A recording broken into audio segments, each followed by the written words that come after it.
Hello दोस्तों, स्वागत है आप लोगों का हमारे यूट्यूब चैनल महान सर में। और दोस्तों, आज हम पढ़ेंगे पादप ऊतक के बारे में, यानी प्लांट टिश्यू के बारे में पढ़ेंगे। और इससे पिछली क्लास में जो हमने पढ़ा था वो हमने पढ़ा था एनिमल ऊतक के बारे में। और एनिमल ऊतक के बारे में दूसरी क्लास हमारी आई थी उसकी संयोजी ऊतक के बारे में।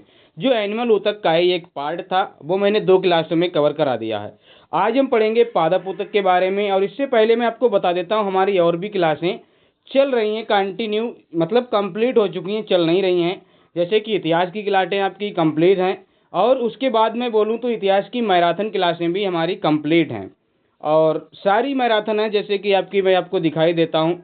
ये देखिए आपकी क्या है, संपूर्ण प्राचीन इतिहास है।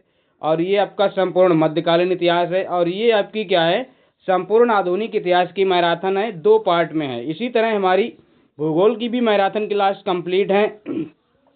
और वर्ल्ड ज्योग्राफी की भी हमारी क्या है, कंप्लीट है। इंडियन ज्योग्राफी की भी कंप्लीट है। और बोलूँ तो इंडियन पॉलिटी भी कंप्लीट है। उसके बाद मैं आपको बताऊं तो इकोनॉमिक्स भी मैंने करा दिया है, पूरा करा दिया है एकदम, एक एक चीज़ बहुत अच्छे से। आप कोई भी एग्जाम दे रहे हैं, चाहे वो स्पेशली क्यों ना इकोनॉमी का ही हो, उसमें भी आपको ये बहुत हेल्प करेगा। बहुत सारी चीज़ें मैंने इसमें कवरअप कराई हैं। और ये कोशिका वगैरह ये तो मैंने RNA DNA केंद्रक वगैरह सब कुछ करा ही दिया है। और आज हमारी ये क्लास है। अब हम इसको बहुत अच्छे से पढ़ेंगे, तो इसके पार्ट भी समझेंगे। अब देखिए हम इस पे आते हैं अपने टॉपिक पे। ये है आज का हमारा टॉपिक। ये क्या है, पादप ऊतक। पादप ऊतक के बारे में अगर आप बात करें तो ये 2 प्रकार का होता है। कितने प्रकार का होता है दोस्तों? 2 प्रकार का। एक होता है आपका विभाज्य ऊतक। अब मैं आपको समझाने के लिए एक बहुत अच्छे से फार्मूले का इस्तेमाल करने वाला हूँ। कोई फार्मूला वैसे है नहीं, एक जर्नल आपका क्या है, एक जर्नल आपकी क्या है, क्या बोलता हूँ, इंटेलिजेंस उसमें लगती है। जिसको मैं क्या बताता हूँ कि आप जो भी पढ़ रहे हैं ना, उसको जो नाम उसको दिया गया है ना, उस नाम से ही आप उसको समझने की कोशिश करें। जैसे कि इसका नाम क्या है, विभाज्य ऊतक। विभाज्य ऊतक का मतलब ये ऐसा ऊतक है जो विभाजन कर सकता है। क्या कर सकता है? विभाजन कर सकता है, सेल डिवीजन कर सकता है। ऐसा ऊतक ये होता है। और ये आपका क्या है, दूसरा आपका क्या है, स्थायी ऊतक। तो ये 2 प्रकार के ऊतक होते हैं पादप में। स्थायी ऊतक जो परमानेंट रहता है, मतलब अब ये कोई डिवीजन, कोई भी विभाजन नहीं करेगा, कोई नया ऊतक का निर्माण नहीं कर पाएगा, कोई नई सेल को डेवलप नहीं कर पाएगा। और ये आपका क्या है, कर सकता है। अब इसके भी टाइप्स होते हैं दोस्तों। ये जो विभाज्य ऊतक है इसके भी अलग अलग आपके क्या हैं, टाइप्स हैं। जैसे कि आप देखेंगे तो शीर्षस्थ विभाज्य ऊतक है, और आपका एक है पार्श्वस्थ विभाज्य ऊतक, और आपका अंतर्वेशी विभाज्य ऊतक। ये आपके क्या हैं, अलग अलग इसके क्या हैं, टाइप्स हैं। ठीक है। और अगर आप इसकी बात करें तो इसमें भी आपको बहुत सारे टाइप्स मिलेंगे। जैसे कि इसमें भी आपके 2 टाइप होते हैं। एक आपका होता है सरल ऊतक, मतलब सरल स्थायी ऊतक, और दूसरा आपका होता है जटिल स्थायी ऊतक, यानी कि कॉम्प्लेक्स कॉम्प्लेक्स परमानेंट टिश्यू ये होता है। और इनके भी अलग अलग आप देखेंगे तो टाइप आपको दिख ही रहे हैं। जैसे कि इसके टाइप देखें तो एक होता है आपका पेरेनकाइमा, जिसको हम मृदु ऊतक कहते हैं। एक आपका होता है स्थूल कोण, यानी इसको कोलेनकाइमा बोलते हैं। और ये होता है आपका दृढ़ ऊतक, इसको बोलते हैं स्क्लेरन काइमा। ये इसके होते हैं। और ये जो जटिल ऊतक है इसमें आपके जाइलम और फ्लोएम आपके होते हैं। क्या होते हैं? जाइलम और फ्लोएम। जाइलम को दारू भी बोलते हैं, और फ्लोएम को बास्ट भी बोलते हैं। ये इसका नाम है, दारू ऐसा नहीं है वो दारू है, इसका नाम है। तो ये अलग अलग आपके क्या है, प्लांट ऊतक हैं। इनके अलग अलग आपके क्या है, टाइप्स हैं। अब हम इनको एक एक करके पढ़ेंगे। पहले विभाज्य ऊतक को पढ़ेंगे, और विभाज्य ऊतक में जितने टाइप हैं उसको कंप्लीट कर लेंगे। देखिए ये आप लोग देखिए, ये क्या है आपका विभाज्य ऊतक। और विभाज्य ऊतक में देखिए आप लोगों को मैं ये देखिए विभाज्य ऊतक है। और विभाज्य ऊतक के मैंने आपको 3 टाइप बताया। एक शीर्षस्थ विभाज्य ऊतक, जिसको इंग्लिश में बोलें तो क्या कहते हैं, एपिकल एपिकल मेरिस्टेमेटिक। आपका क्या होता है, ये विभाज्य ऊतक का मतलब होता है मेरिस्टेमेटिक, इसको बोलते हैं अंग्रेजी में। और इसके बाद इसका क्या है, अंतर्वेशी है, यानी कि इंटर कैलरी मेरिस्टेमेटिक ऊतक। और क्या है, जो पारस्थ है इसको क्या बोलते हैं दोस्तों, लेटरल बोलते हैं। तो इंग्लिश के जो टर्म है ना, जैसे एपिकल है, इंटर कैलरी है, लेटरल है, इनको आप जरूर याद रखना। इन्हीं से हम समझेंगे। और मैं सबसे पहले आपको एक ये इमेज को थोड़ा जूम करता हूँ, फिर आपको दिखाता हूँ। देखिए ये जो देखते हैं, इसकी कोई और इमेज लगी हुई है कि नहीं। अगर नहीं लगी है तो ये समझा देता हूँ, और लगी हुई है तो उसकी देखता हूँ। नहीं, इसकी और कोई इमेज नहीं है दोस्तों, तो इसी को समझते हैं। देखिए ये जो आपका है ना इसमें आपको दिख रहा होगा, इसमें देखिए आपको कई एक चीज़ें दिख रही होंगी, कई एक संरचना। जैसे कि ये आपका क्या लिखा हुआ है, एपिकल मेरिस्टेमेटिक, आपका मेरिस्टेम लिखा हुआ है। ठीक है। और ये भी आपका क्या लिखा है, एपिकल मेरिस्टेम। इसका मतलब क्या है, जो आपका जो शीर्षस्थ आपका है, जिसको एपिकल बोलते हैं, यही शीर्षस्थ बोलते हैं, ये आपका यहाँ पर भी पाया जा रहा है और ये आपका यहाँ पर भी, मतलब सबसे ऊपर भी यही है और सबसे नीचे भी आपका यही है। तो जड़ का सबसे निचला भाग होता है, वहाँ पर भी आपका यही होता है, एपिकल मेरिस्टम, यानी कि शीर्षस्थ विभज्य ऊतक। और जो आपका सबसे ऊपरी भाग होता है, बिल्कुल ऊपरी भाग एकदम, उसको भी जो शीर्षस्थ भाग होता है उसमें भी ये पाया जाता है। और जो आपका इंटर कैलोरी है, ये आपका तनों में पाया जाता है। कहाँ पे, ये तने में। और आपका क्या है जो पत्तियां होती हैं उनको जोड़ने का काम करता है। ये जो इंटर कैलोरी आपका क्या है ना, ये आपका तनों में, और जो पत्तियां होती हैं, जो शाखाएं होती हैं, उनको जोड़ने का काम करता है, तो ये उनमें पाया जाता है।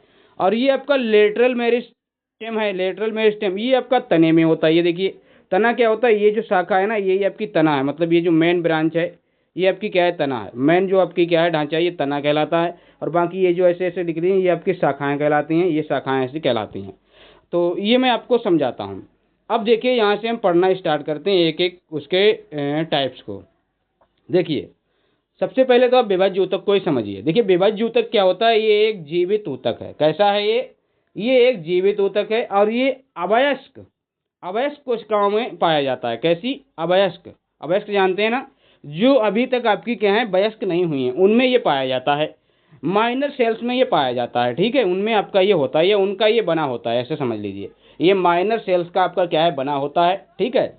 माइनर सेल्स मिलके इस विभाज्य ऊतक को बनाती हैं और तभी तो ये डिवीजन करता है, क्योंकि अगर ये कंप्लीट हो जाएगा तो फिर ये डिवीजन नहीं कर पाएगा। इसलिए माइनर कोशिकाओं का ये बना होता है, जो अभी तक बहुत ज़्यादा अभी क्या है, एज्ड नहीं हुई हैं, ऐसी कोशिकाएं होती हैं इसमें। और इसमें विभाजन की क्षमता होती है, ये तो मैं बता ही चुका हूँ कि ये विभाजन करेगा, क्योंकि इसका नाम ही विभाज्य ऊतक है। ये विभाजन की क्षमता रखता है, इसमें सेल डिवीजन होता है, अन्य कोशिकाएं बनती हैं, अन्य चीज़ों का जन्म भी होता है। पौधों से अलग अलग पौधों का जन्म जो होता है ना, वो इसी से होता है। आपने देखा होगा बहुत पुराने पुराने आपके जो पेड़ हो जाते हैं, फिर वो पेड़ क्या करते हैं, आपस में डैमेज होने लगते हैं, सूखने लगते हैं, लेकिन वो कोई नए पेड़ को जन्म नहीं दे सकते। उनकी ऐसी कंडीशन हो जाती है, वो आपके परमानेंट टिश्यू, परमानेंट आपके जो हैं वो स्थायी आपके कहलाते हैं ऊतक।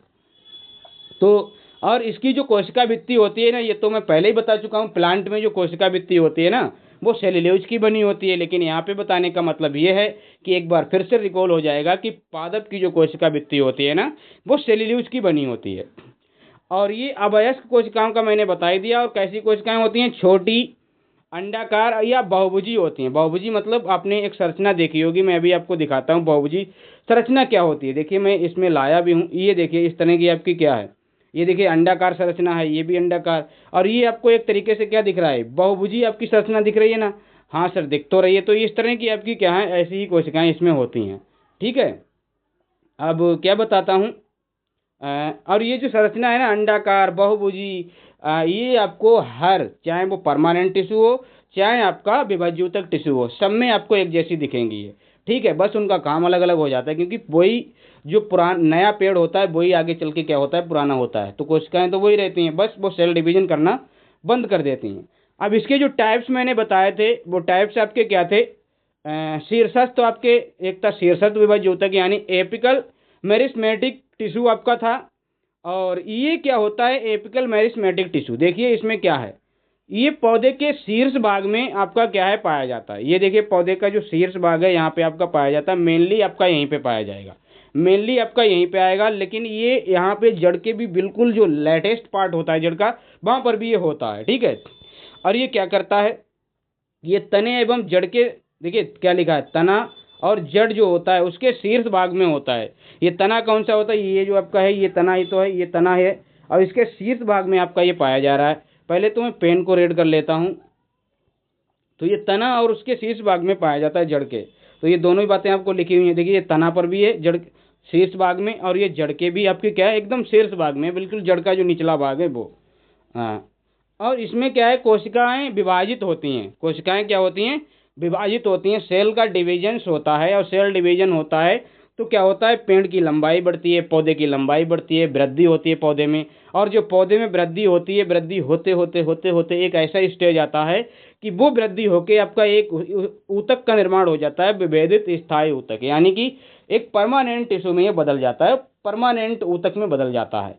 और फिर वो ऊतक आपका वृद्धि नहीं करता है, फिर वो आपका क्या है डिवीजन नहीं कर पाता है, उसी को हम परमानेंट टिश्यू कहते हैं।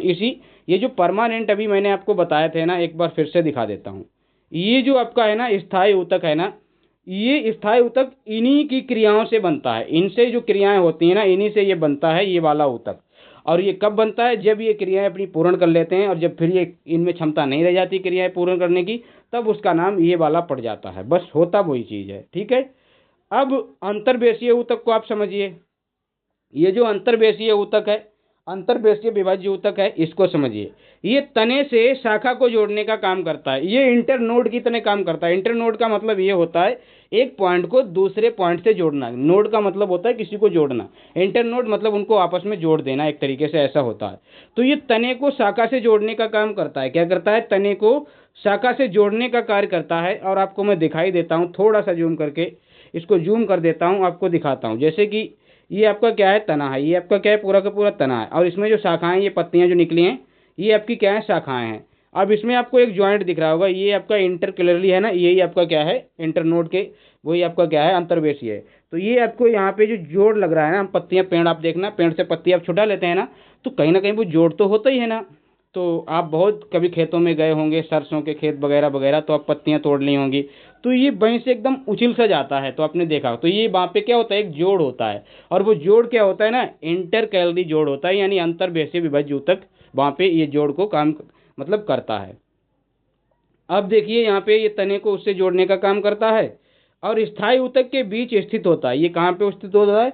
स्थायी ऊतक के बीच में स्थित होता है। स्थायी ऊतक जो होता है ना, उसके बीच में ऊतक होता है, और ये स्थायी ऊतक बनाता है।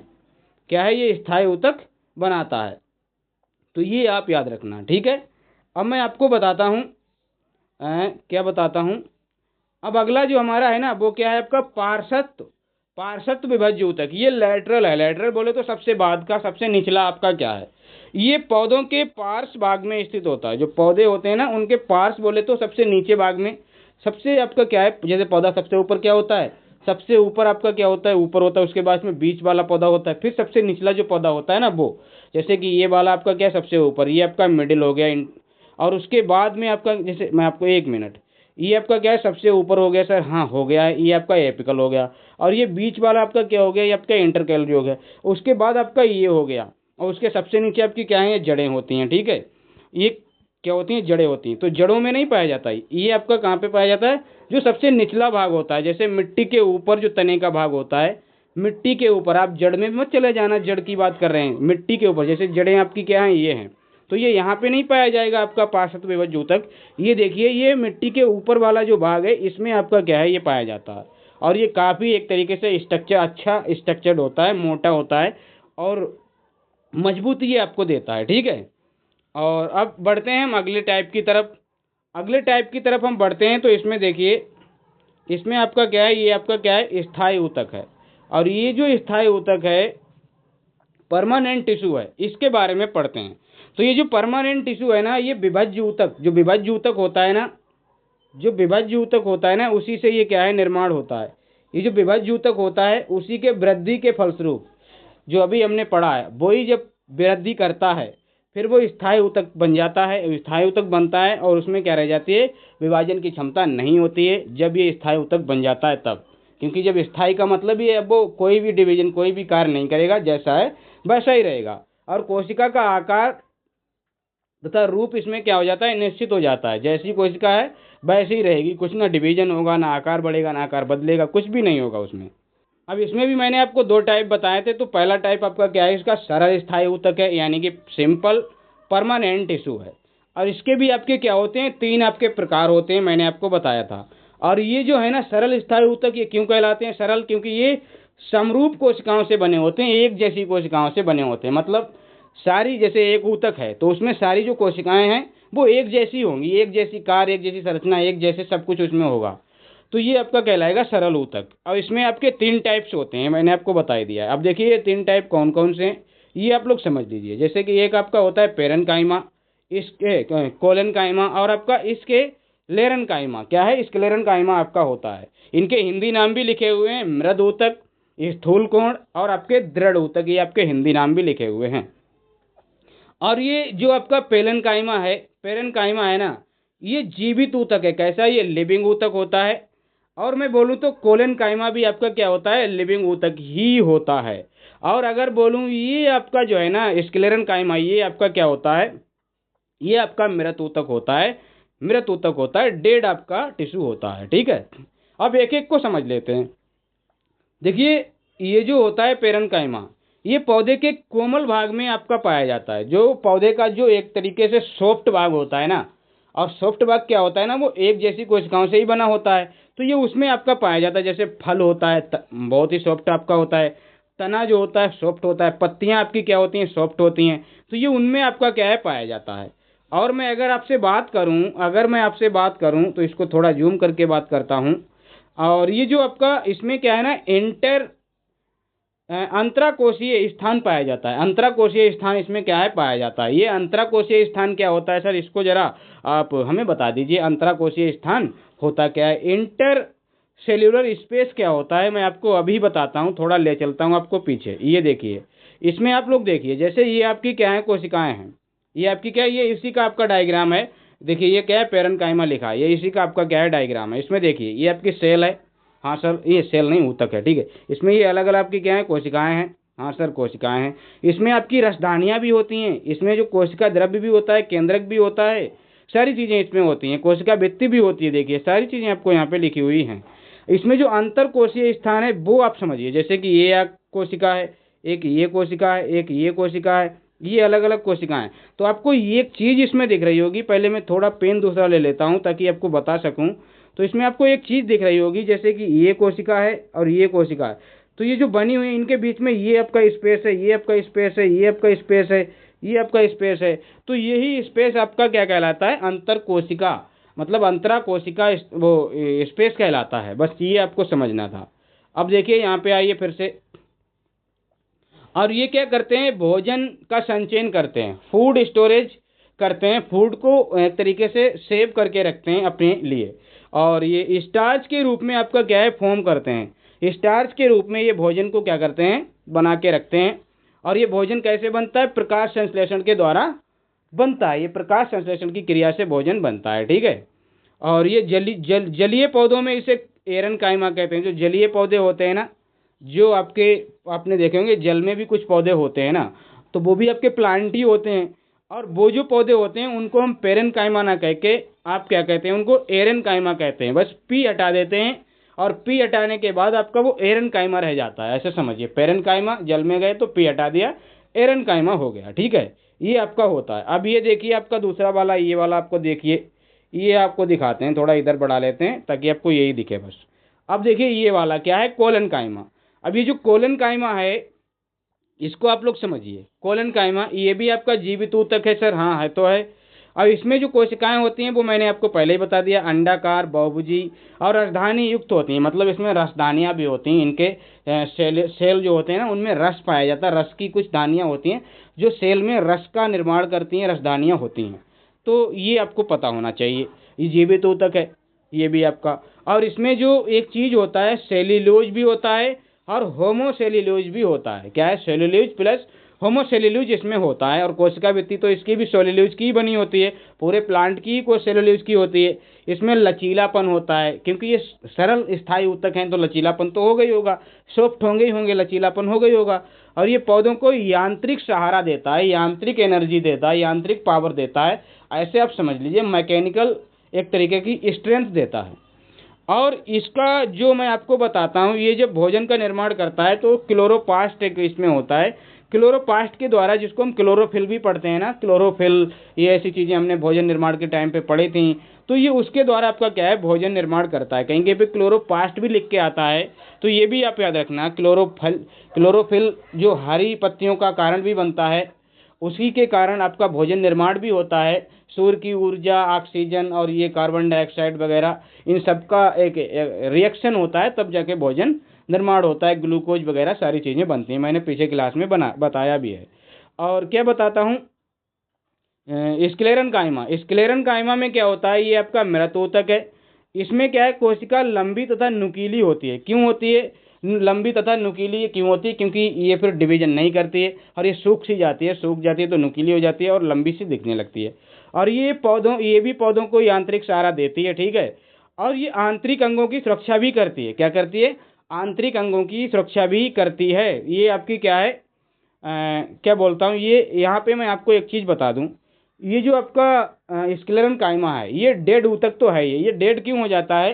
क्योंकि यहीं से आपकी क्या होती है ना, यहीं से वो क्रिया स्टार्ट हो जाती है, जब ये एक तरीके से मैं बोलूँ तो जटिल ऊतक में बदलने की वो करने लगता है, जटिल ऊतक में बदलने का वो करने लगता है, ठीक है।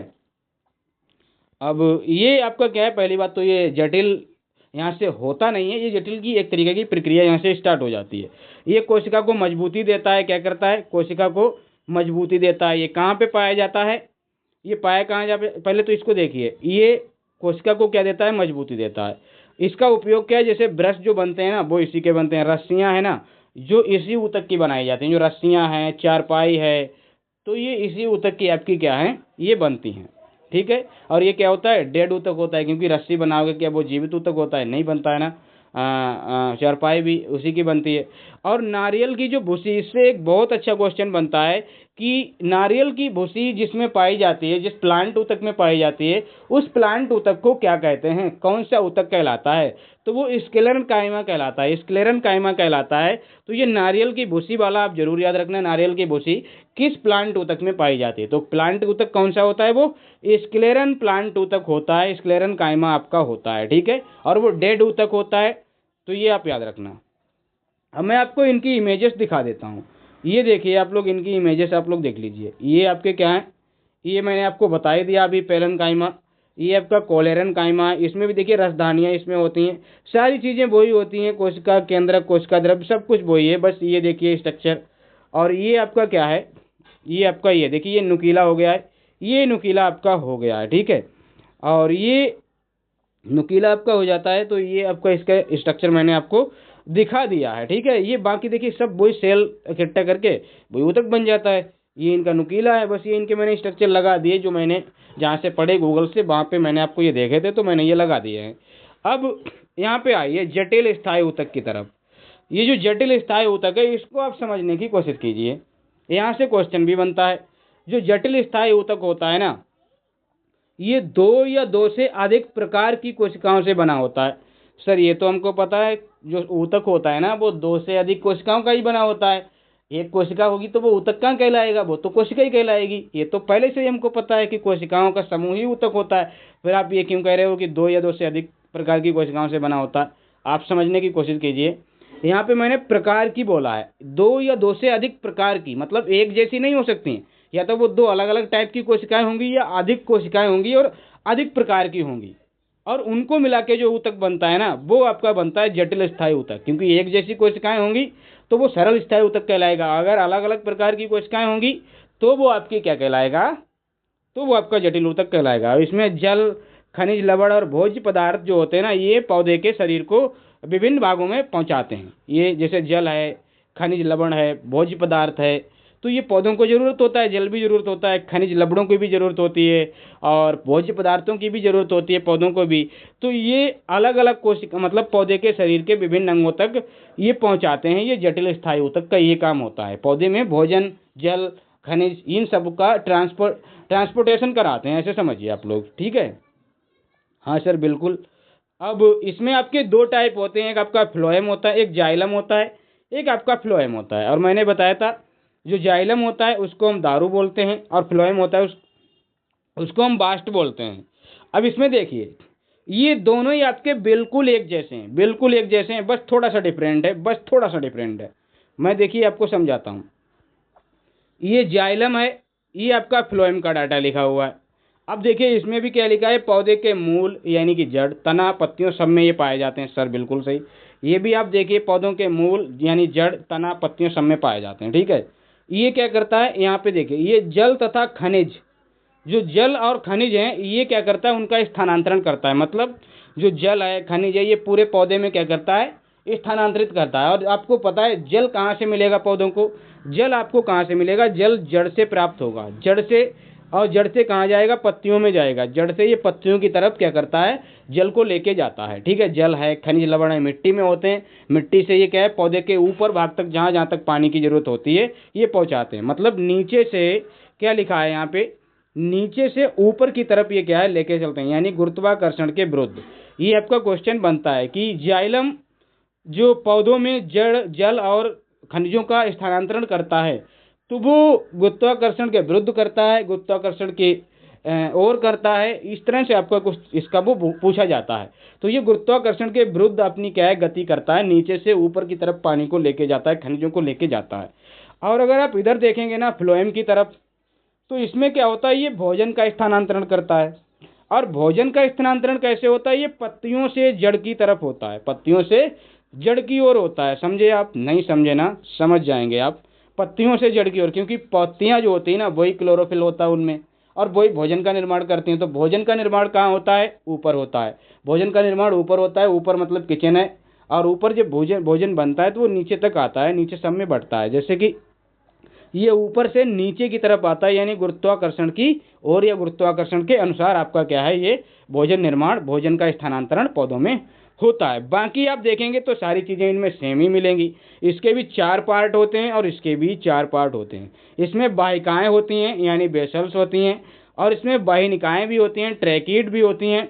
और इसमें भी आपको मैं बताऊं तो जाइलम तंतु इसमें पाया जाता है, और आपका क्या है, जाइलम पेरेन्काइमा भी इसमें पाया जाता है। तो देखिए इसमें दो आपके कैसे हैं, वाहिकाएं यानी कि बेसल्स, और आपकी ट्रेकियाज पाई जाती हैं, ट्रेकिड पाई जाती हैं। और जाइलम तंतु यानी जाइलम फाइबर, और जाइलम पेरेन्काइमा यानी कि आपका ये क्या लिखा है, जाइलम पेरेन्काइमा ही लिखा है। तो ये 4 इसके प्रकार होते हैं। दो तो इनमें जाइलम नाम ही है, बाकी बेसल्स और ट्रेकियाज है। इसमें आप देखेंगे तो चलनी नलिकाएं, यानी कि यहाँ पे क्या है, चलनी नलिकाएं, यहाँ पे मैंने चेंज नहीं किया है, यहाँ पे क्या है, सीब ट्यूब्स यहाँ पे लिखा हुआ था। क्या लिखा था? Sieve tubes. चलनी नलिकाएं का मतलब होता है सीब ट्यूब्स। चलनी, सीब माने आपकी क्या होती है, चलनी होती है। तो चलनी नलिकाएं यहाँ पे होती हैं, सीब ट्यूब्स होती हैं। यहाँ पे सहचर कोशिकाएं यानी कि कंपेनियन सेल्स होती हैं, और यहाँ पे फ्लोएम तंतु यानी कि फ्लोएम फाइबर, यहाँ पे फ्लोएम पेरेन्काइमा, और यहाँ पे भी आपका क्या है, देखिए यहाँ पे दोनों में आपको क्या है, ये आपके 2 पॉइंट आपके अलग अलग हैं। जैसे यहाँ पे वाहिकाएं और वाहिनिकाएं हैं, यहाँ पे चलनी नलिकाएं और सहचर कोशिकाएं। बाकी यहाँ पे जाइलम तंतु, यहाँ पे फ्लोएम तंतु, यहाँ पे जाइलन कायमा पेरेन्काइमा, यहाँ पे फ्लोएम पेरेन्काइमा, ये आपका इसमें पाया जाता है। ठीक है, तो इतनी सारी इसमें चीज़ें होती हैं। तो मेरे ख्याल से आपको ये सारी चीज़ें समझ आई होंगी। और ये इसका क्या है, एक तरीके का डायग्राम है। ये कभी आपको समझ भी नहीं आएगा। ये देखिए इसमें क्या है, जाइलम कोशिकाएं, ये वाहिकाएं हैं, ये वाहिनिका हैं, जाइलम पेरेन्काइमा लिखा है, केंद्रक लिखा है, ये सारी चीज़ें इसमें पाई जाती हैं। ये अलग अलग इसमें स्ट्रक्चर ये आपका क्या है होता है। इधर भी आपका ये देखिए चलनी ट्यूब्स हैं, चलनी जैसी इसमें संरचना होती है, चलनी नलिका होती हैं। ठीक है, ये सारी चीज़ें जो मैंने अभी आपको बताई वो इसमें आपको देखने को मिलेंगी। ठीक है, ये सहचर कोशिकाएं होती हैं। इसमें देखिए यहाँ पे बना हुआ ये क्या है, सह कोशिका लिखा हुआ है, ये आपकी सह कोशिका है, ये आपकी चलनी पट्टिका है। तो बहुत सारी इसमें अलग अलग संरचनाएं होती हैं। आपको वो जो मैंने पॉइंट बताया ना वो आपको पकड़ लेने हैं, उन्हीं से आपका क्या है क्वेश्चन बनता है। तो फिर मिलते हैं नेक्स्ट क्लास में, तब तक के लिए धन्यवाद।